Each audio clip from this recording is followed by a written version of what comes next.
Welcome everybody to the Fantasy Formula, and I'm here with coffee. Oh, and Terry Coffee. too.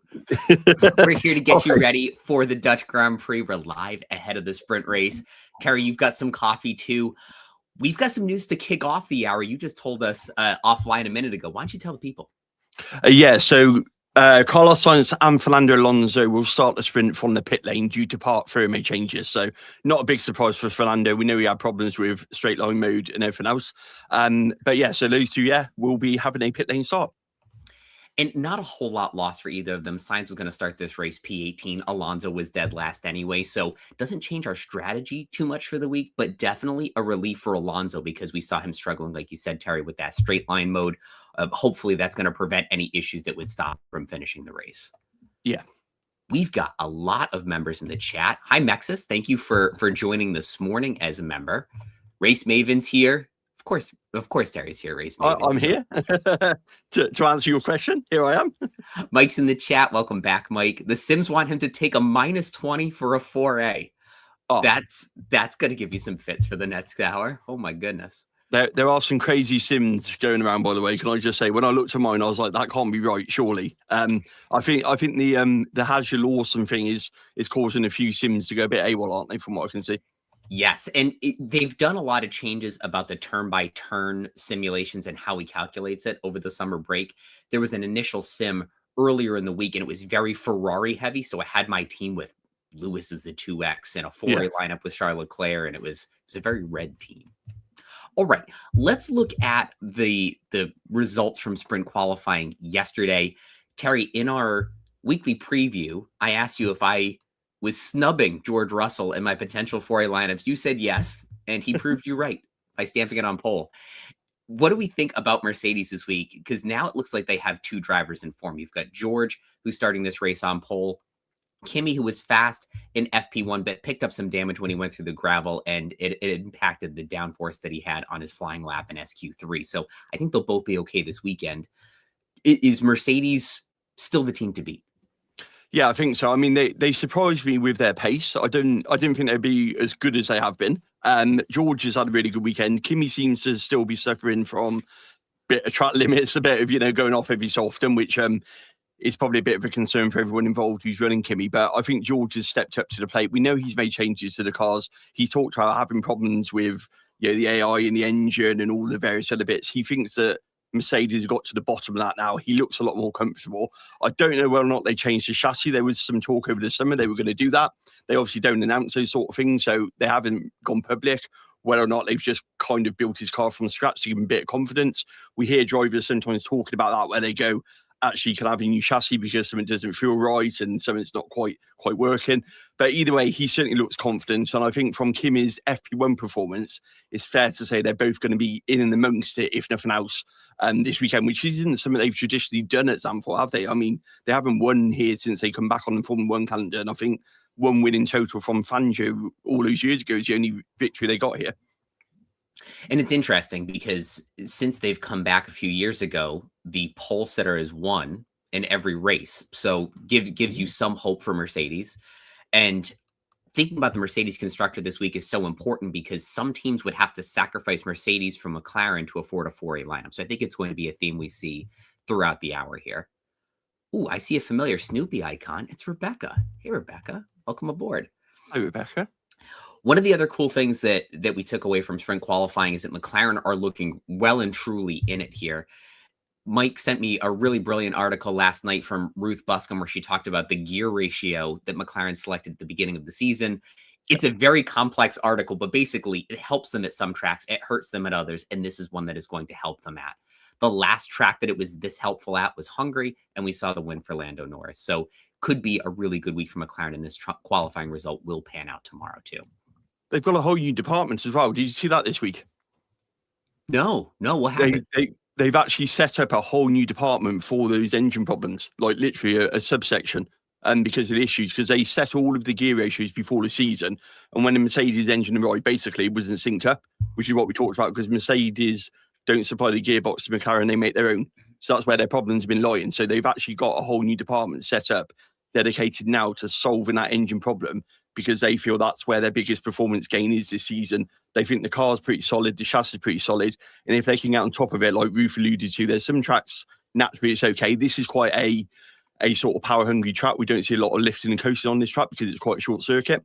So they're saying that's why there isn't as many problems as what we've seen. So fingers crossed, they can actually mitigate the risk for the rest of the season with this whole new department working on it. But it was a subsection that come on their press release, which was quite interesting reading.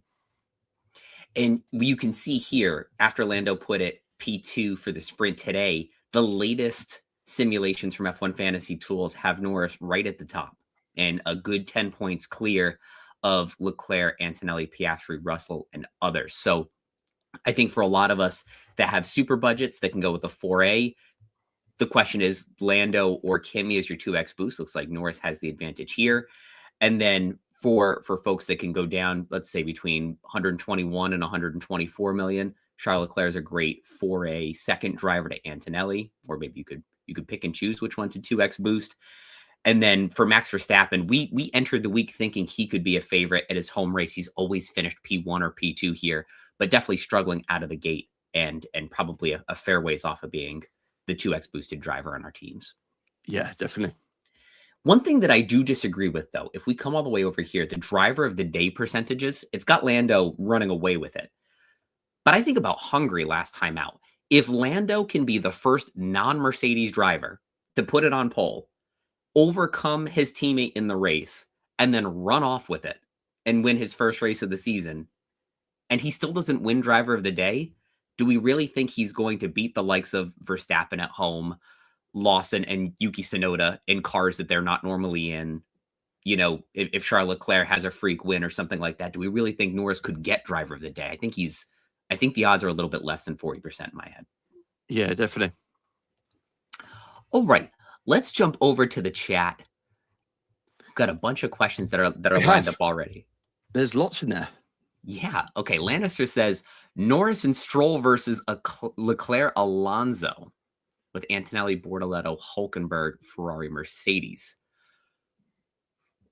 Let's get right to it then. I mean, if we look at the points here, and the difference between Norris and Leclerc is about 10. And then when you get to the Aston Martins, it's, not 2 points between them. I think the question here is that Alonso has the better chance of gaining value. If we slide over here, it's got only 2 points needed for 0.2 million, 8 points for 0.6 million. So that's good news. He's starting at the back of the grid today, but also maybe has a higher chance of DNF because he's having issues with the straight line mode. So that's the give and take. I think when in doubt, when I have these pairings like this, I would go with the top driver. So in this case, the top driver is Lando, and just hope for the best with Lance Stroll. Yeah. I mean, I think they would have solved Alonso's problems. That's why they started him from the pit lane. So I don't think it's anything overly to worry about. It is clearly a straight mode activation. You lose so much by not even having it on just those two zones. So from that point of view, I think it's absolutely fine to just put in there.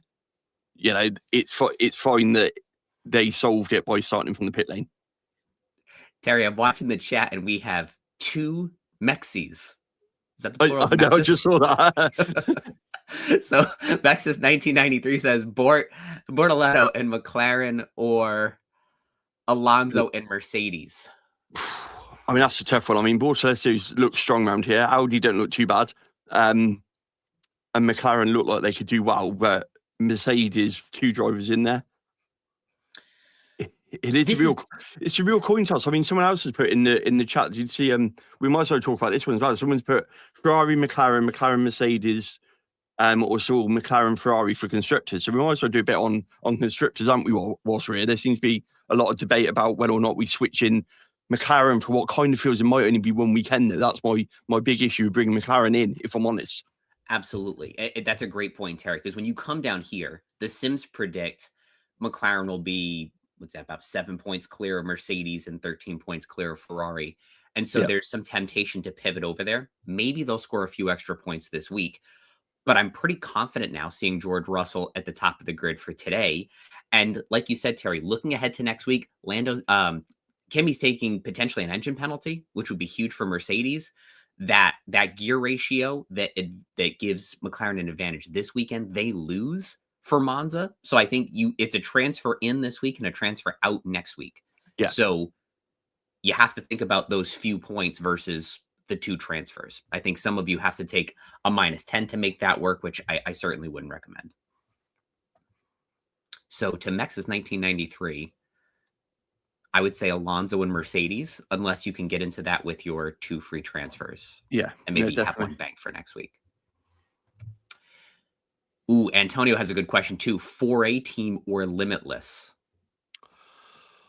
Now, a good point of clarification here. Antonio has Hadjar and Lawson if he uses limitless. And when you think about cost cap deltas coming out of the week, inactive drivers should get 0. I think the prices have been locked for inactive drivers the last several times we've had them. So I'm not worried about a loss there. You just wouldn't get a gain.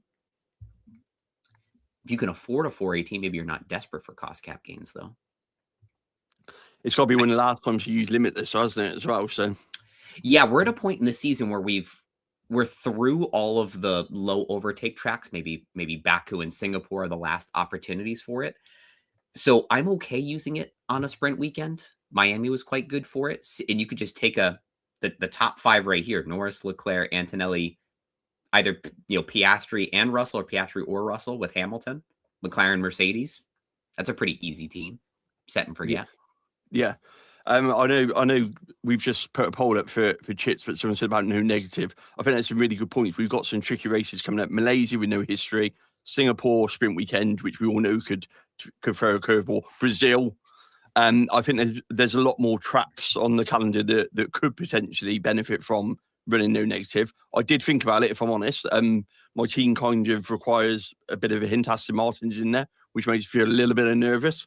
So I have toyed with the idea, but I'm just thinking that there's maybe some other races on the calendar later on which may benefit from using that chip more than just this weekend, if I'm honest.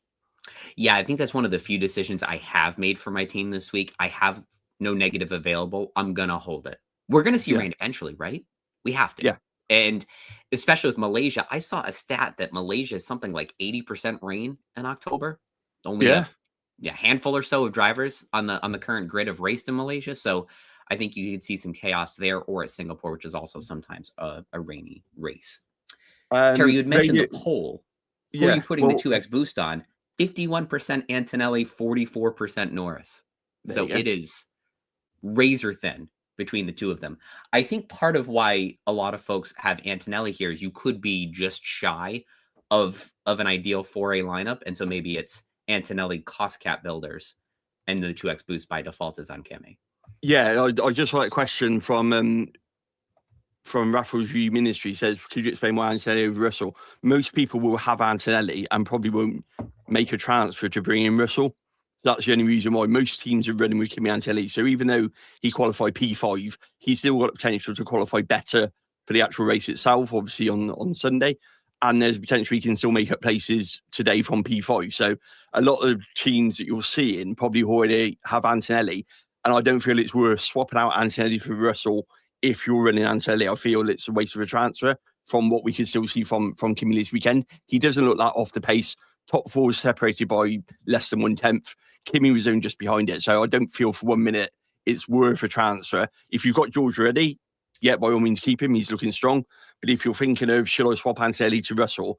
I feel it's one of these where you might just be burning the transfers for the sake of it for what's effectively not going to be as many points, to be honest. Totally agree. And it's the same principle as going Mercedes to McLaren. You're going to have to switch that transfer back in Monza when Kimi potentially takes an engine penalty and could be a must-have. I see Theo in the chat, and that reminds me, we've got to get over to some of our member lineups. Starting with Theo. All right, 3 teams here, 3 budgets that are in and around where you could afford a 4A. First team has 3 free transfers, wildcard and 3X boost. All these teams have the 3X boost. Wow. So my first thought here, Theo, is you got to run the 3X boost on one of these teams just to try something, and then perhaps save one of your other 3X boosts for Monza and try boosting Kimi, see if you can get some real juice out of that. This last team is probably the easiest one at 124.1 because you can bring in something like keep Lindblad here and then do Antonelli double Aston Martin. That should get you home to a 4A lineup for 124.1. Middle team, you're just short of a lot of the 4As. So what I've been recommending to people, if you're short of a 4A, you could either bring in McLaren for Mercedes, then you can run the cheapest Leclerc build, which is double Aston Martin Hulkenberg, but then that would require a lot of maneuvering and you don't have the wild card. So it depends here if you have 2 or 3 transfers. I don't want you taking a minus 20 to get into a 4A. You might just need to tuck into something like Lawson and Stroll here and then keep the rest of your team. This team over here, I hope, yeah, you've got 3 free transfers left. Oh, yeah, Team 2 only has 2 free transfers, so that's going to be a tough one. I would do that last move I made here, try to get into Lawson and Stroll. This last team, I would probably substitute this triangle, Hadjar and the 2 V-carbs, and then you can get into Leclerc, and I think this is Leclerc double Aston Martin, and you're into a 4A on this one. And then Adam, just while we're on the subject, should we talk about the 2 inactive drivers? Because I know that this was obviously submitted beginning of the week, weren't it? So it's got a couple of inactive drivers. So obviously, if you've got an inactive driver, you really need to make a move. yeah, probably a good time to touch on it, because obviously this come in beginning of the week, didn't it? When before the Lawson has your Yuki swap come in by the looks of it. Yeah, it's a great point, Terry. So inactive drivers on a sprint weekend are going to get negative 35 points, minus 10 for today, minus 5 for minus 10 for the sprint race, minus 5 for qualifying, minus 20 for the Grand Prix. So have to get them out of your lineups. If you run a limitless team like we talked about earlier, you shouldn't get hit with a cost cap loss because inactive drivers' prices are frozen, so you can afford them when they come back. And it's unclear if the minus 35 will be calculated as part of their 3-race average when they revert back to their regular teams. So yeah, I would predict it will, but it's still yet to be seen. We haven't seen an example of this in a long time. All right, on to Shash. Don't have enough budget for a 4A. Now what do I do? I would stick. So I think this is very similar to the situation we saw on the last teams with Theo. I would switch Hadjar to his replacement in Lawson. And I think Lawson's the 4th most likely driver for a cost cap gain, or 3rd most likely driver now with the new sims. So there's a chance you could get a little bit of that cost cap boost and pretty decent points out of a driver in a Red Bull. So I think that's the easiest move. And then maybe get yourself into Fernando Alonso and try to get some overtake points and make something happen with a team like that. I quite like the 3rd option. It's only a minus 10 sprint weekend. You know, that's not half. Actually, you know what, Terry? That makes a lot of sense. I forget that 121.4 you can get into this. Yeah, I mean, to be honest, look at it there. I mean, I'd actually be a half tempted to take the minus 10 and move into that, to be honest, and get some good points from a sprint weekend. Let's come over here and take a look. Yeah, Leclerc at 30.5, Lawson all the way down. Oh yeah, I think Leclerc to Lawson alone is worth the minus 10. Forget everything I said, Terry. Glad you called that out. Option 3. Option 3. An important thing here for this option, there are 2 Lawsons. So if you run Liam today, make sure it's not the V-carb Liam. Definitely. Quite bad. Zach, I think you sent your 3 existing teams and your 3 options, but just so we could see everything, I think Greg just put in your new options. Ooh, team 1. That's a Terry-esque option here with Max as the 2X. It's bold. It's bold. I mean, I'd be half tempted to do it and maybe not put the 2X on Max, or maybe even an autopilot on that one. I mean, Max is one of those. If Max gets on the podium, the chance of driver of the day is high, isn't it? But the reality is, at the moment, Max doesn't look like getting near the podium. But this is Max, and it is Zandvoort. So it is a really weird sort of combination, isn't it? Where you go, is there any chance for it or not? Looking at what we've seen so far, I'd say it's doubtful. But then, how many times have you seen Red Bull turn up with a completely different car after overnight in a sim? We've talked about this so many times on the show, where they do so much work overnight, they can go, actually, here's a brand new car, pretty much, isn't it? I think what Zach's trying to do here is just really split his 3 teams up: Max and Leclerc, Lando Leclerc, Kimi Leclerc. I think you're safe with Charles, top scoring driver in F1 Fantasy since Silverstone, so I think he's going to be a safe bet. Ooh, Oh, update on the chip poll. 44% are going no chip. yep. 39% are going another chip, which I got to imagine is 3X. Yep. 12% with no negative, just thinking 2 sprint weekends left, use it or lose it.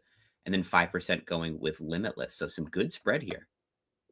You know, Terry, we're 20 minutes past the hour and haven't once mentioned, if you're having some fun, make sure you hit like. Make sure you hit like a lot so we reveal our How have teams we to you. forgotten? How have we forgotten? Should we talk about 3x for a minute? Because I saw someone, I think it might have been Zach, done some great maths calculations, and I was looking at it, reading it, between doing a 3x this weekend or holding it back for Kimi in Monza with what we're pretty sure is going to be a 10-place grid penalty from what we're hearing, or at least a 10-place grid penalty, I should say. What are the two differences? What's the pros and cons between running now on a sprint weekend and then holding it for Kimi to potentially come through the pack and do it that way? So the history here is this: Sky Sports Italy is reporting that Kimi's going to take an engine penalty in Monza. And now you have an Italian driver in Italy coming up through the field. Now you have overtakes, positions gained, potentially a story that builds toward driver of the day and a huge score for Kimi. Whereas this weekend, you have 3 scoring events. And so it could be potentially more opportunities to double or triple your score.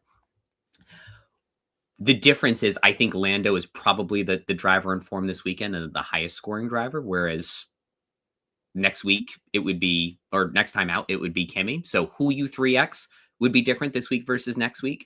Full credit to Zach. I saw the same post you did, Terry. To paraphrase his findings, I think this week is a bit safer because you know what Kimi's capable of, probably podiums in both races. Whereas in Monza, the upside's going to be a lot higher, but it's uncertain that he'll get back to the top step of the podium. So it's a matter of ceiling versus risk and where you play the 3X. Yeah, and it feels like you need a lot of moving parts to get Kimi's win in Monza, doesn't it? It feels like it's a bit of a if buts and maybe situation, isn't it? To get all of those to create that perfect storm in fancy terms, isn't it? Excellent. All right, I want to come back to the chat for a few minutes here, and then we'll get back to some more member lineups in just a bit. Because I think a lot of folks have the same questions, so I don't want to I don't want to hit off the same lineups over and over again. So on the subject of 3X boost, Lannister wants to know, would you trust Lando with your 3X? I'm worried about reliability. I get it this year. I mean, you'd be worried about reliability on anybody, any week, but I do really trust Lando now. I think he's looking so good. He, knock on wood, hasn't had a reliability issue in a few weeks, so hopefully they've sorted it out. They changed all of Lando's car around as well. You got to remember, he took that penalty in Spa, didn't he? Where they changed everything on it. So I think we've got to remember that it is a new engine. It is got the latest patch update that Mercedes have put in, all of those bits into it. So I think we're going to get reliability no matter what. I'm not too sure how we can predict it. Yeah, there's no sort of real pattern to predicting it. So I think you've kind of got to run the risk of picking the best drivers, and this whole season is a bit like keeping your fingers crossed that your driver doesn't DNF, really, because we've seen it so many times up and down. We've seen the Hulkenberg freak one ages ago. We've seen so many issues where you wouldn't have normally got them, you wouldn't have normally sort of predicted them, no way to predict them. So if we're starting to go down the route of how do we predict who's reliable and who isn't, I don't think there's any calculation in that currently at the moment. There's so many people struggling with this. Do I trust Lando or not with the 3X boost? Theo's now thinking about bringing in Lando with Sergio Perez and Lance Stroll to afford that 3X boost. I think a lot of people are toying with, can I sneak in a Cadillac, hope they survive the weekend, and then get the most out of the 3X? So Theo, to that point, I'm willing to give it a shot. We haven't had such a big 1-2 opportunity since the beginning of the year when Kimi and George were so powerful. So even if you get a -20 against a score of 350, 400 points plus, it's not that big a loss if it happens. So I'd do it. Mia's put an interesting question. Got a budget of 118, struggling to put together a team, got 3 transfers, build points or budget. 118's right around the point where I would focus on budget at this point, and Yeah. we haven't looked at the budget builder in quite a bit, but you can basically stack these top 4, Hulkenberg, Bortoleto, Lawson, Alonso, and get into a team for 118. And you should have a good chance of building some budget so that you can get a little bit closer to these fringe 4A lineups where you can downgrade Mercedes to McLaren. You can bring in maybe Leclerc and Hamilton for Monza. That could be a fun lineup. So think about some ways you can just build budget this week and get back up there.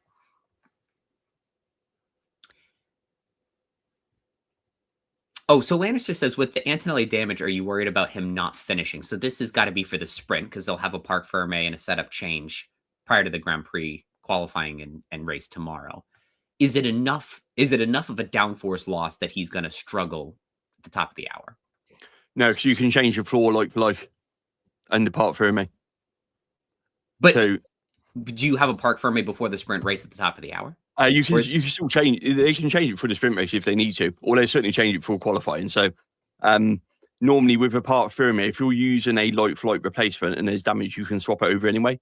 So the chances are they've already repaired whatever the issue is on the car in the Parc Ferme, because you can swap in. If you can evidence there's significant damage and you can evidence the part is a direct light-for-light replacement, there's no performance advantage, etc., etc. We know Mercedes haven't got a new floor, so their floor will be existing one, so they're going to have plenty of spares. So the chances are he's already running the new floor before even the sprint race itself. So I'm not worried about the sort of floor damage. The only thing to worry about is if it happens again, or if it happens early on in the race, and then you got to carry on the whole race. But it's not an issue. And the Parc Ferme, a like-for-like replacement is allowed still, even as Parc Ferme rules.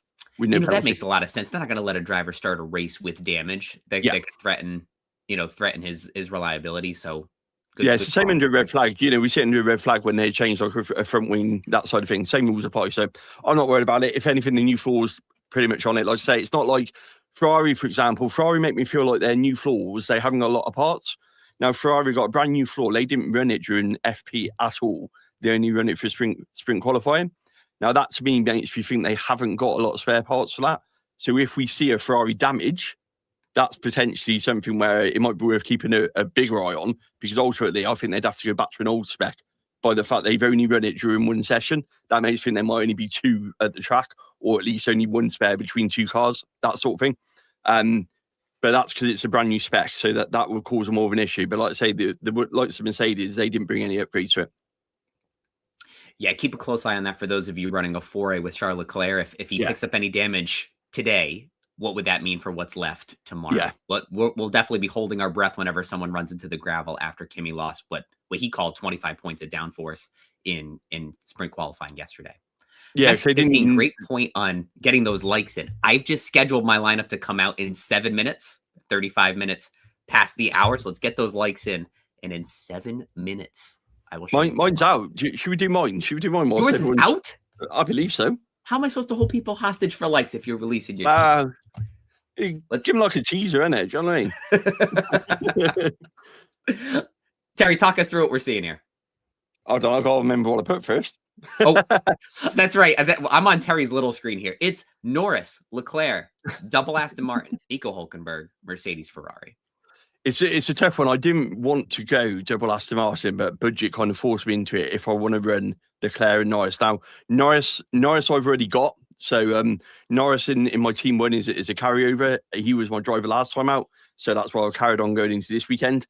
And I thought about the McLaren move, but I didn't want to make it because, like I said, I'll bring him back in on that one. And this team already cost me -10. I was a casual in there, which I had to make a move on that anyway. So it kind of caused a shuffle. And the best way to do it was to take a -10, go for this lineup. I have been tempted to run either autopilot or I've still got the 3X chip on this one, if I'm honest. It is still toying with my mind. It might be a last-minute curveball on this one.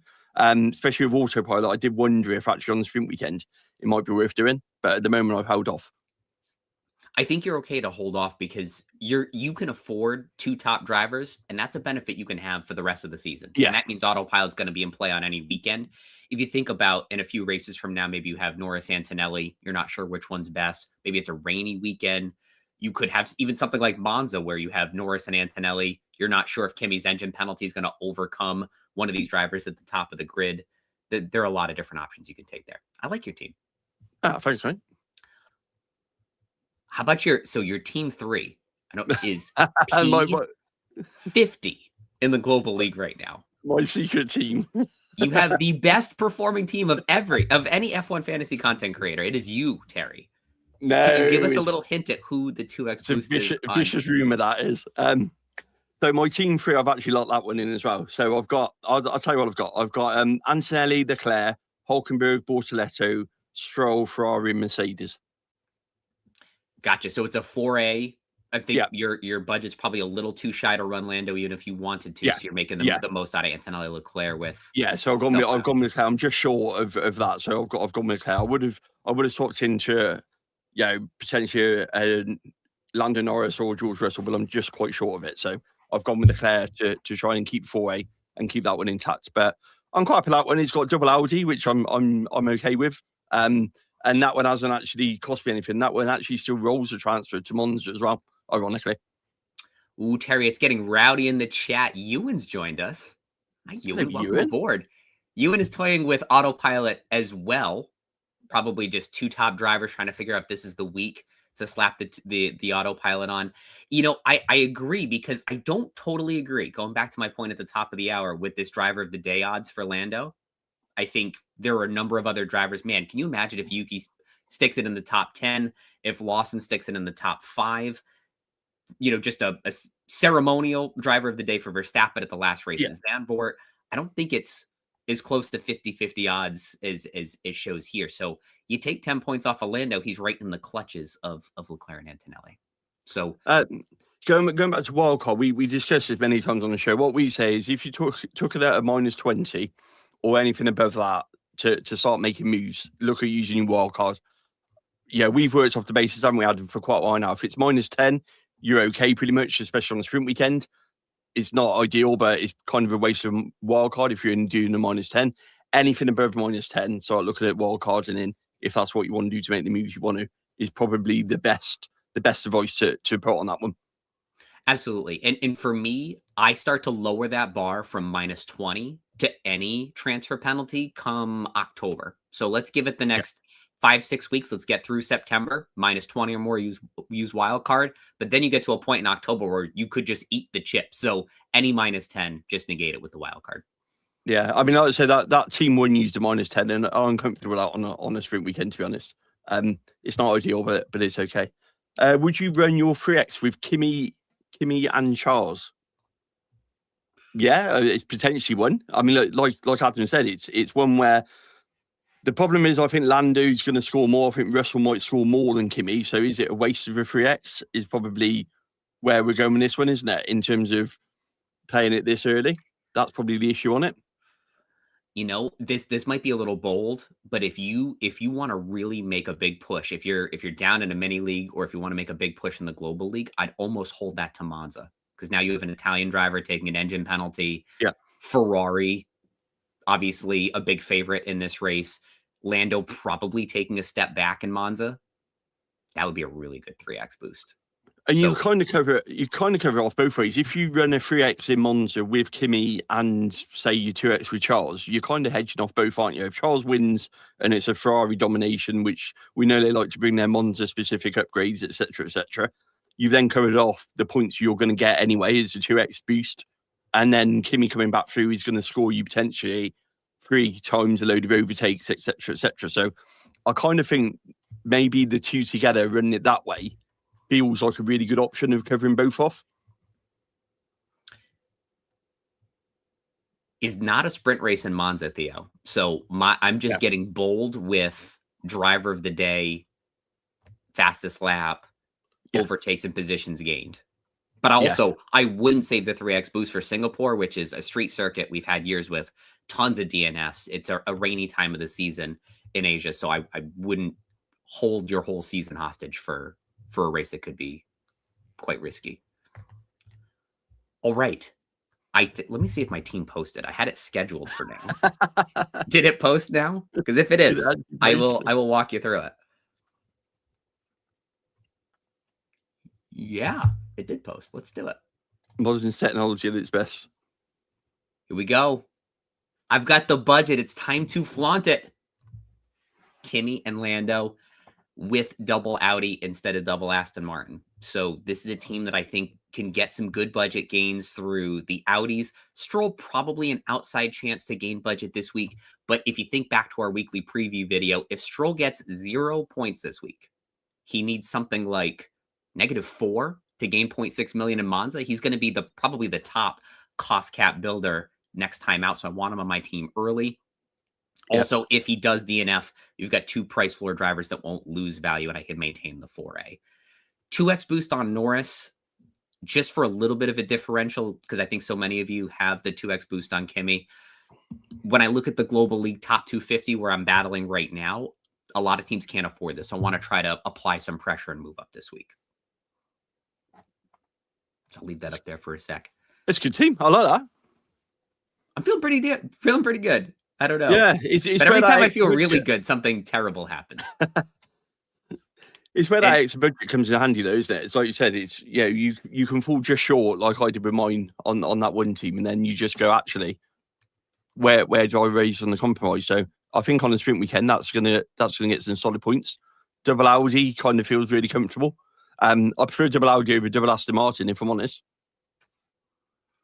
Ooh. Good question from us being a tech, looking at the midfield. Lawson and Behrman or Gasly and Bortoletto? I'm going to come back over here. I think, so I'm going to go back to my theory earlier. If you have a 2-2 situation, look at the top driver in the pairing and go with whichever one is highest. In this case, it's Lawson over Gasly. So I picked the Lawson side. And if you go back to earlier in the season when we talked to Ryder, he said, when you're getting down here and the expected points are 2-3 points between these drivers, it's really just a rounding difference in the math of him calculating thousands and thousands of simulations.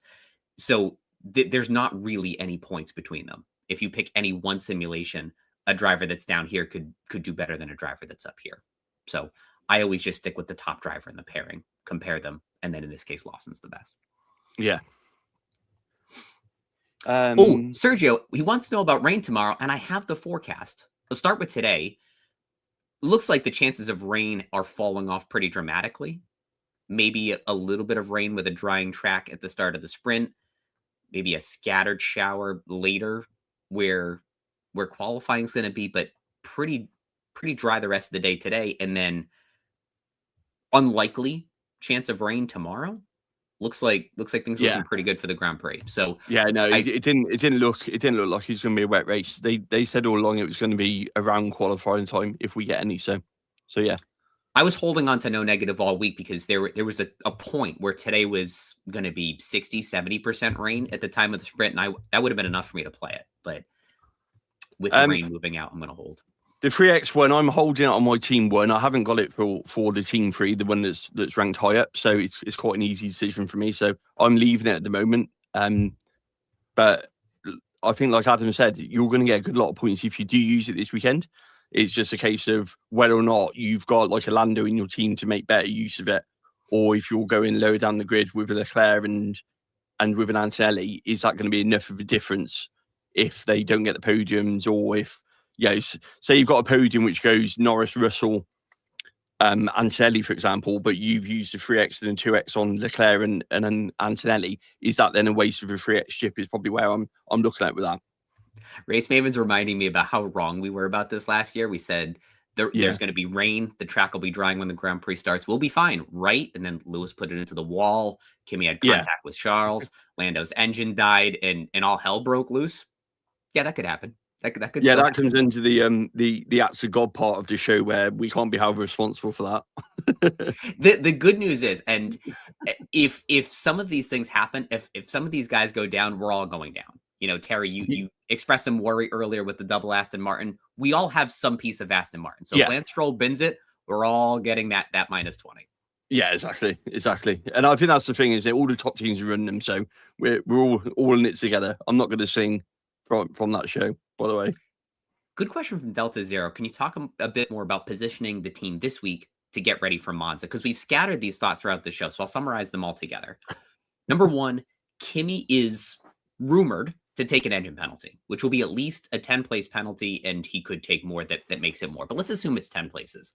Lots of opportunity for positions gained, overtakes, and driver of the day. So having him on your team now saves you a transfer in the next race. Lance Stroll needs very, very few points this week to have a great cost cap gain target for when he comes out in Monza. So he's a good tier B driver to keep around. And then Lando Norris, the rumor about the gear ratio that McLaren have selected is that it'll be good weekends like this, but bad in high-speed circuits like Monza. So even if Lando wins this race and you think, wow, 2 races in a row, he's really a driver in form, I need to have him in Monza, he's expected to take a step back. So think about that, how you're running your team. We need to do some more of the members lineups because there's a couple we haven't covered yet. I can hit that. Let's do it. Yeah. Just thinking logically. I think some people are getting a bit panicky. They might have to lock it in. Let's do it. Matthew is going Lindblad to Stroll. Good. Hadjar to any of the tier A's apart from Max or George. Could even consider a wild card and swapping out Lewis to get to Kimi and Lando. Ooh, yeah. So even if it's a -10, Matthew, Lance Stroll right here, Kimi Lando. 124.7. You've got that budget. I would make them pay. Oh, there might be some more lineups that have been. There is. Oh, there's Rick. There we go. You know, for a madman, Rick has got some pretty good lineups in. Now, we've been goofing on Rick all season. He's had a lot of tier B constructors to try to build his budget. Now he has these mega budgets. Look at this, 126.8. And he's going to be at a point now where he can probably run a 4.5 A when Hadjar comes back. That is phenomenal. Rick, for the first time ever, I have absolutely no notes. You split it up between Antonelli and Leclerc, Antonelli and Lando. Maybe you chuck a 2x on Lando on one of these teams so that you split up team 1 and team 3. Yeah. And to your question, -10 for these any of these combinations, I think is quite good. Absolutely. The drop off between them and a non-4A lineup is, I think, more than 10 points worth of benefit. I think we're all jealous of Rick's budget in that team 3. He's done really well at budget building, to be fair to him. And then Race Maven looks like she's got everything dialed in too. Team 1 can afford a 4A. She's gotten into the best possible 4A right at the limit of 121. It's 121.0 for this lineup, and she's got 121.1. So fine margins there. These other 2 teams can't quite afford a 4A, so it's just split it up between Lando and Charles with good budget building all the way around. So no issues there. Team 3, Alonso or someone else? No, stick with Alonso. Starting from the pit lane today, so no turn 1 carnage. I'm good with that. Mex is 15, not to be confused with Mex is 1993. It is good to be back. That's a great point. All right. I only need an opinion about my options for a 4A lineup on team 3. Oh, my eyes are going straight here. So, okay, it's double Audi, McLaren, Ferrari, or double Aston Martin, Mercedes, Ferrari. I'm biased here. Team 3 saves you. It'll save because next week you'll probably have to do 2 transfers out here to Mercedes and Leclerc. And so I think this if you go team 3, you could easy switch then, couldn't you? Just swap Lando for Leclerc or whoever's looking strong, don't you? And then you even potentially win other, don't you? And you'll gain that, like you said, that good price rise from Stroll as well by doing that way. And so Sri in the chat says McLaren or Mercedes as constructors. If you already have McLaren, I'd keep them. But if it takes a transfer, I would keep Mercedes. Unless, and then the third consideration here is if you need to move to McLaren to enable a 4A, I'd do it. But in this case, Mexis has enough for 4A and Mercedes, so I'd let it ride. Ooh, Lannister wants me to recall using or holding 3x boost. I would say it depends on where you are in your mini leagues and where you want to move up. This week is safer. Monza has the higher upside. So if you're trying to use it in a differential way to make a huge comeback, hold it for Monza. If you're in and around the Global League Top 1000, you're doing well in your mini leagues, you just want something safe, tuck it in with Kimi and Lando this week. I think the other thing, too, is who is your 3x boost? If you're Kimi and Leclerc, I'd wait. If you're Kimi and Lando, makes more sense to use it now while Lando's hot. Oh, is that all the lineup? Should we do some questions? Is that all of them? It's all of them that we've got right now. Let's head back to the Perfect. questions then. Let's do We've some got questions. 15 minutes until lineups lock in the start of the sprint race. Get your questions in. Yeah, that feels a bit early for us. We're normally like 5 minutes on the questions, so we're making good time. We all are. Right.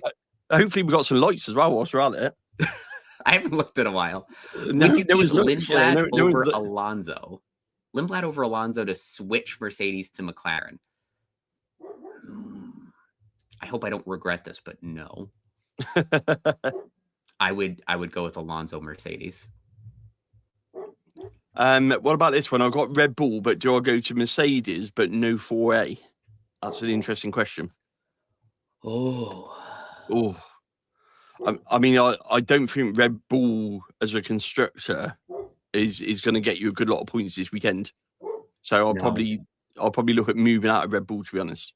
Yes, we agree. You've got to move out. I don't think it's only 0.1 million more for McLaren and then 1.7 million more for Mercedes. I think that's probably not enough to free up the budget for a 4A. So I would just pick one of these, McLaren or Mercedes, and then do the best possible budget build. Your Lawson, double Audi, one Aston Martin sort of thing. And then let's see another day. Autopilot, I think we've held off, haven't we? We've Adam made some really good points about wet races as well as using autopilot on those ones. So I think personally we're holding off is our view on it. Same here. Yeah, if you have enough for a 4A lineup now, you have enough for a 4A lineup the rest of the season, and there's going to be, I think, better opportunities to use it. Rainy weekends and multiple engine penalties. Brazil's always funky. So I'm going to hold it. Couple of ones. How does the new Legends League works? So the new Legends League it's a full second half league. So it's going to run all the way through Abu Dhabi or whatever could possibly replace it in December. And you can run existing teams or start a new team. Obviously, teams with 120 million or more, you could just enter that team and you've got a bit of an advantage. And so it's just a good way to reset for teams that have struggled in the first half. So I recommend everybody signs up for it. We've got some F1 legends that have made teams. I heard there are some more that have submitted their teams in the last few days. So I think you'll see some cool content from F1 coming out with even more legends in their teams. We can goof on their F1 fantasy prowess. Did I see this one? So Matthew is 0.1 off for Lando, so he's got to go to Leclerc. Not the end of the world. Game of inches. Game of inches. And this one's come up quite a bit. How is 2 times Leclerc, Antonelli, Lindblad, Bortoleto, Hulkenberg, McLaren and Racing Bulls looking with 0.6 remaining, but no additional transfers? Yeah, I think that makes a lot of sense. And we haven't covered this off very much, but if you have a team that it's basically this is a 4A versus running 3A with it's 3A with 2 top drivers or 3A versus 2 top constructors. Yeah. That's close. If you can, it is close. I prefer the 2 top constructors on a sprint weekend. So I would consider keeping probably whatever you had in Hungary, which would be either Antonelli or Leclerc with Mercedes Ferrari. Because I think the constructor bonus for 2 drivers into Q3, the constructor bonuses for fastest pit stop, all playing a little bit more than the individual drivers.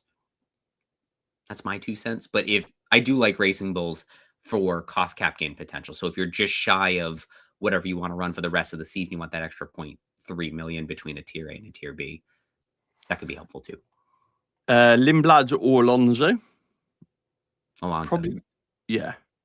I saw this one. Mercedes and Stroll with no hit, or McLaren Alonso with -10. I would stick with Mercedes and Stroll. Yeah, you're going to be in transfer purgatory because you're going to want to undo. You're going to be hit twice. You're going to hit -10 to go into McLaren, and then potentially hit -10 to come out of it in Monza. So it kind of feels like you're burning -10 twice almost potentially. 4A with Antonelli, Leclerc, Bortoleto, Alonso, Hulkenberg, Mercedes, Ferrari. Should I slot some McLaren in either as a driver or constructor? Certainly, if you have the budget to go from Leclerc to Norris, go Yeah, for it. yeah. But Even with -10. after that, I would probably just let it ride because a lot of teams are in this position. They're between 120 and 124, and you can't really get to Norris. So that's going to be totally fine. That'll probably be the most popular for a combo, Antonelli Leclerc, because that's where most of the teams are at. Limblad or Bortoleto? Bortoleto, because I think you're going to get 0.6 million out of him and not from Limblad. Limblad needs a ton of points. Yeah, so the 3x one, we did answer this one earlier. So what we're saying is Monza's got a bigger risk reward in terms of a 3x. However, the sprint weekend does cover more points. So it is whether or not you want to flip a coin and go, actually, I'm going to hold it off for Monza, go for Kimi's grid penalty, all of the factors combined with that, and come back that way. Kimi's taking a grid penalty at some point. Mercedes haven't got any option. So to change the engine in Kimi's car is going to impose a grid penalty. They're just literally looking at the best place to take that grid penalty. So a grid penalty for Kimi is incoming. It is just a big debate over where. That part isn't in any doubt whatsoever. They talk about Monza. It's a track he knows. They think that they can gain places at quite easily by doing it that way. They feel they can come back through the pack. That's why they're strategically going there and not a weekend like this weekend, for example. So that's the thought behind it. If you want to run it this weekend, the upside is potentially you're safer in terms of getting more points. But if you can tap into Kimi, Monza, driver of the day, like Adam said, all of those factors, then your 3x will be a masterstroke there. So it is a risk versus reward. Play safe. If you want to play safe, use it now because that's going to get you a lot of points. If you want to take a gamble, hold it off, see what the penalty does, pull it into play for that. One of the great points that Terry made in there is that Mercedes can pick their spots and they're going to pick a circuit where they're most confident. Yeah. And so that's really good reason when they pick the race to take the engine penalty. That's probably going to be good news for Antonelli. Yeah, so it's a fix coming in. So there's nothing wrong with Kimi's engine, by the way. It's not like there's an issue, but to bring in the latest updates, they've got to do that. So that's why they're going to potentially going to have to do it with George as well. No one talked about George having the same problem, but he's at his limits as well. So this is Mercedes future-proof in the second half of the season, knowing that they're going to have to bring a new engine in rather than they've got a problem with Kimi's car and we need to address it. When you bring the fix in, that's what you're going to do that one. Me personally, I'm leaving my 3x that I've got my team win. So and then if Sahil wants to know, like, all the chips on the table, would you do it today or Monza if you had to pick one? I'd pick Monza. Me too. Because I'd try and go against the norm as well. No guts, no glory. Yeah. Who do you 2x, Kimi or Lando? I 2x'd Lando because I have the option, because I have them both and I can. In the poll, most people picked Kimi. It was 51% Kimi to 44% Lando. So you wouldn't be terribly against the tide if you did either. There is a poll going on for Matthew at the moment, whether or not he goes Lando and Charles or Kimi and Charles. So if you do get a chance to vote on that one whilst we're here. It's going to be he's deciding whether to go all in now. If you have no negative, do you think playing autopilot is less of a worry? I think I may play it on one team. That's from Rebecca. Yeah, especially Rebecca, when you have multiple teams and those chips available, there's only so many opportunities to use it. So maybe chuck it on one this week and just see what you can do. Yeah. I mean, if we get multiple DNS and someone's playing no negative, then potentially you're going to rocket the league, aren't you? Because to Race Maven's point, if you did this in this race last season, you'd be cleaning up. Yeah, and that's the thing, because everyone's got this 4A lineup which consists of Charles, Lando, Kimi in there as well. If something happens to one of those drivers and you happen to play your no negative, then actually potentially you're going to rocket up the league because everyone else has been hit on that point of view. Everyone above you towards the top end. So I wouldn't say don't use it. I would just say that for me, I've got it for a couple of teams. And I'm just thinking more Malaysia with no history, Brazil because of the weather, Singapore being a sprint weekend and the potential weather there and chaos. That's what's at the back of my mind of playing it on those weekends. You can lose a lot of points in the sprint weekend as well as gain a lot of points in the sprint weekend. So the weather forecast doesn't look that bad here. So if anything, you're probably looking more of a drivers running off rather than a weather playing an impact on it. I'm trying to stay patient. Hopefully it pays off. All right, rapid fire. We're down to the last 5 minutes. -10 to switch. Limblad to Bortoleto. No -10s ever in Tier B. Stick with the guy you have. Limblad, McLaren, or Bortoleto, Mercedes.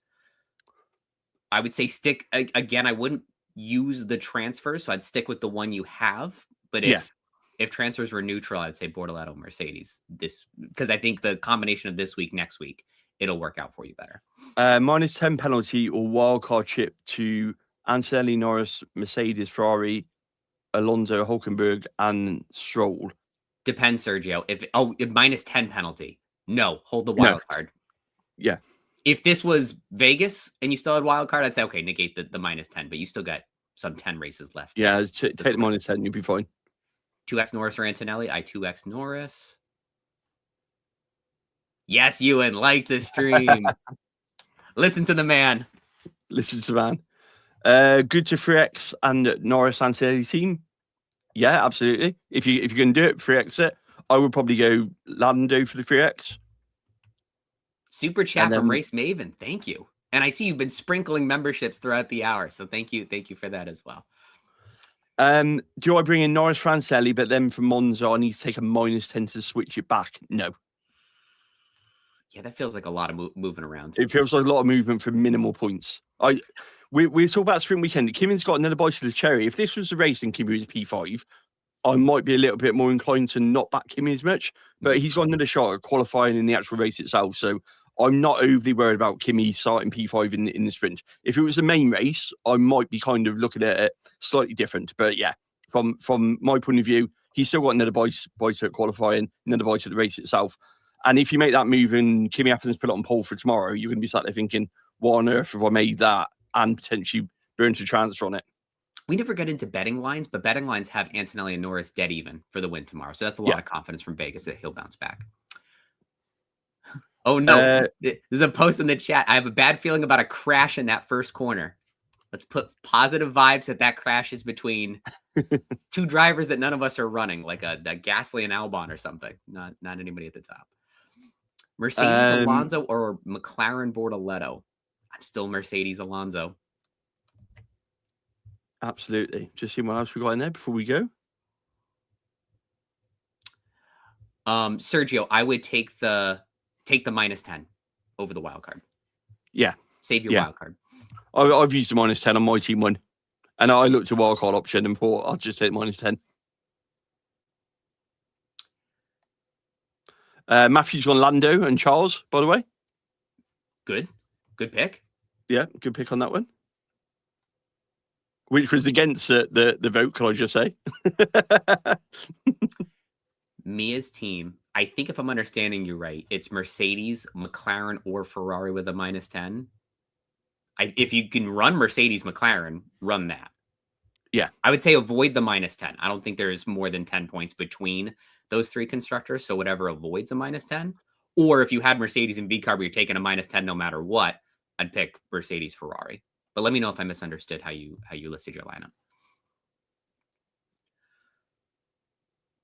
All teams Leclerc, Mercedes, or Norris, McLaren. Pop Pad Man, what is he doing with his team? You normally stalk him. I had to get up at 4 a.m. to set my lineup today. I have no idea. Thank you for bringing that up. What is he doing? I did see a post earlier from him, but I can't remember what it was, to be honest. He's posted his lineup, and it is that bum. The exact same thing I have. Lando 2X with Kimi, Lance Stroll, double Audi, Mercedes, Ferrari. It's because they make notes, you see. But for those of you who enjoyed seeing Tom on the show in the first half of the year, he is going to pop in occasionally throughout the rest of the year. So keep an eye out for him. I think we'll have some more three-headed banter soon enough. We're in the last minute. Holy smokes. Ooh. Thank you all so much for joining. Best of luck on this sprint weekend. I wish you many points. Terry and I are going to be back to preview Monza, and we're going to have an extra special live show for Monza too. So should be an awesome time. Ooh. Terry, any final thoughts before we go watch this sprint? Charles Leclerc is starting the sprint race on soft tyres. Everyone else is on medium, apart from Ollie Behrman, who's also on soft tyres. Lap one overtakes for Charles. So there you go. Charles is going all out with a set of used soft tyres. We're just going to sprinkle a little chaos and then send you on your way. Yeah. Goodbye. Awesome, everybody. Thanks so much for watching, and we'll see you next time.